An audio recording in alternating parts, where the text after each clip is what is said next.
যুদ্ধবিরতি নয়, প্রতিশোধই এখন ইরানের ভাষা। তেহরান ঘোষণা দিয়েছে আগ্রাসনের এমন জবাব দেওয়া হবে যাতে ভবিষ্যতে আর কেউ ইরানের দিকে তাকানোর সাহস না করে।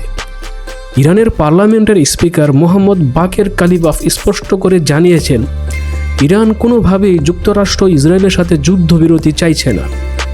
সামাজিক যোগাযোগ মাধ্যম এক্সে দেওয়া এক বার্তায় তিনি বলেন, আগ্রাসনকারীদের এমন শিক্ষা দিতে হবে যাতে তারা ভবিষ্যতে আর কখনো ইরানের দিকে হামলা করার কথা ভাবতে না পারে।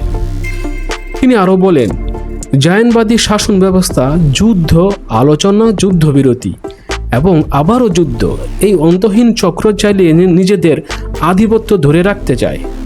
কিন্তু এবার সেই চক্র ভেঙে দেবে ইরান। ইরানের সামরিক কমান্ড সেন্টার খাতাম আল আম্বিয়া সদর দফতরে কঠোর বার্তা দিয়েছে। তাদের বিবৃতিতে বলা হয়েছে, যুক্তরাষ্ট্র ও ইসরায়েল তাদের কর্মকাণ্ডের জন্য অনুতপ্ত না হওয়া পর্যন্ত এই যুদ্ধ শেষ হবে না।